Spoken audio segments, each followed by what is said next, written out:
Hello friends, today we continue our series looking at the life of Joseph from the book of Genesis. Today's lesson can be boiled down into one thought. When we don't know what to do, we do the right thing. So I want to ask you a question as we get started. If you were to find $1 million on the side of the road in bags, what would you do with it? You come across this stash of cash in a bag. It's $1 million. What are you going to do with it? Well, this actually happened to a family in Virginia recently. They were on a Saturday afternoon drive and they ran over something in the road. They decided they'd get out and check it out and see what it was. Well, they get out, they see a bag, they just think it's trash. They pick it up, put it in their car along with another piece or another bag that looked very similar to that one. So they just put them both in their car. Well, upon further inspection of these bags, they discover that both bags contain nearly $1 million together. What would you do if you found $1 million laying on the side of the road? Well, this family immediately calls their local authorities. They decided that they would call and let them know what they had found. The deputies were uncertain of how the money got there. They believed the money probably belonged to the Postal Service, but they didn't know how it got on the side of the road. The mother of the family, she's quoted as saying, they had to do the right thing and return it because it didn't belong to them. But what would you do with that money? What would I do with that money? That's a hard question to answer because it would be a struggle. I would want to keep it, but ultimately I would probably call the authorities just like they did to return it because that's the right thing to do. Knowing what to do isn't always simple in the moment. It would be nice if it was always clear and easy with the right thing to do, but we all know that isn't the case. Sometimes the right thing to do isn't obvious, and sometimes the right thing to do costs us something. For instance, you know the right thing to do is to be honest with your parents, but being honest with your parents may cost you your phone, and maybe for the rest of your life. You know the right thing to do is to not be in that relationship anymore. But if you get out of the relationship, you'll have that sense of loneliness and being by yourself and being single. You know the right thing to do isn't to let someone cheat off your test. But you know if you don't, you could be seen as a loser. And you could be socially, it could cost you socially because you've not given in to letting someone cheat off your test. So sometimes it feels, what is right feels very complicated. So with this in mind, let's dive back into our study of Joseph and kind of what Joseph was experiencing. So you remember Joseph's story is wild, like sold into slavery by my own brothers kind of wild. And so as we last left off, Joseph had just been sold into slavery by his brothers. And he eventually made his way to the house of Potiphar.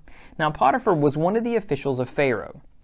Now, Pharaoh, in the Egyptian times, which is where this was taking place, the Pharaoh was like a king, an emperor, and a president all rolled up into one person. Whatever the emperor said, it happened. And it probably happened quickly. And so Joseph found himself in the home as a slave in one of the officials of Pharaoh. And so his name was Potiphar. We read in Genesis chapter 39, verse 2.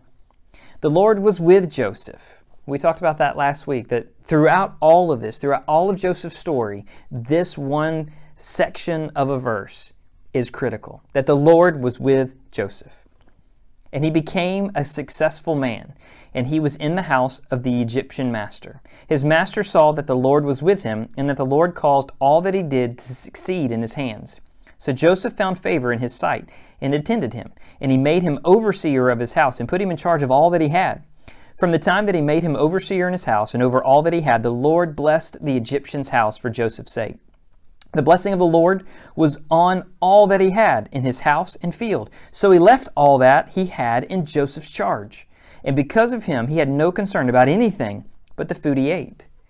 So here's Joseph, sold into slavery by his brothers, but things look pretty good for him right now.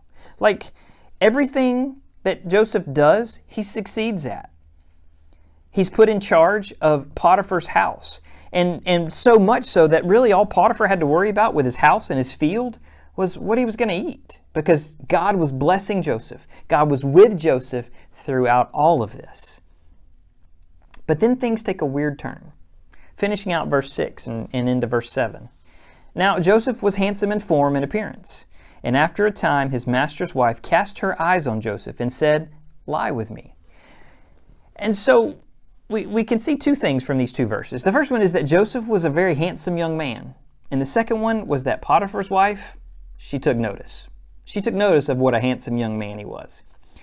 And her advances toward Joseph put him in a no-win situation because Joseph was a slave and his job was to obey whatever his master or his master's wife told him to do.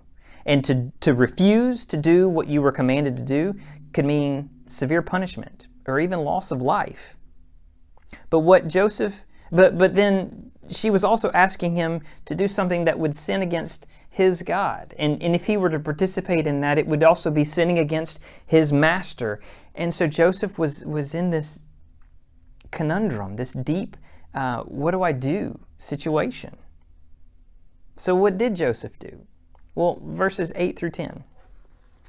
But he refused, and he said to his master's wife, "Behold, because of me, my master has no concern about anything in the house, and he has put everything that he has in my charge.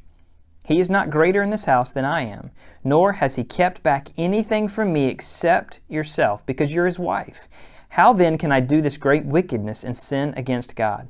And as she spoke to Joseph day after day, he would not listen to her, to lie beside her, or to be with her. So basically what Joseph was doing is he was refusing a command from his master's wife. But he was doing it out of respect for Potiphar. Potiphar was his master and was also the husband of this woman. And so out of respect for Potiphar, Joseph was refusing. But even more so, Joseph did not want to sin against his God. That was more important to him than anything. And so he was not concerned with the outcome because he knew that God was with him and that God would take care of it. It was complicated and it was challenging, but it was the right thing to do, what Joseph did as he refused her advances. And so the outcome, and we'll talk about this in greater detail next time, but the outcome was not great for Joseph. It did not continue to be as fun and as exciting and as blessed as he thought he was because of this situation. But through it all, Joseph maintained his integrity. Now, what's integrity? That's an interesting word. Well, integrity means being the kind of person who does what is right, regardless of the outcome and regardless of who is around. Doing the right thing, regardless of the outcome and regardless of who was around. See, that's the way Joseph was living. Regardless of who was around, whether Potiphar, his master, was around or not, he was going to do the right thing. Whatever the consequences was of him refusing his master's wife, he was willing to take because of the integrity he had. He knew what the right thing to do was, and he stuck with it. He stuck to his guns. So sometimes doing the right thing will get you applause, but sometimes it won't. Sometimes doing the right thing will cost you something, but sometimes it won't. Sometimes doing the right thing will make you look good, but sometimes it won't. We don't get to decide how things turn out, but what we do get to decide is the type of person that we're going to be. So how do we apply this passage to our life? We'll probably never be put in a situation like Joseph was, so how then do we apply this situation to our life? Well, we live a life of integrity like Joseph did. We do the right thing. Regardless of the consequences for us doing the right thing, we do the right thing. This family in Virginia had $1 million in their hands, but they chose to do the right thing. They may never get a reward for the money they turned in, but they did the right thing regardless of the consequences. Joseph did what was right regardless of the consequences. He gets thrown in jail. Spoiler alert, gets thrown in jail because of this. But he chose to do the right thing. And then the second point of application is that we need to determine now what type of person we're going to be. What do you need to do today that will set you up to be the kind of person that respects themselves and can be proud of their decisions, not because they're easy, but because they're right? Doing things right, doing things with integrity. And that's the example Joseph sets for us in this story. It was a hard life for Joseph.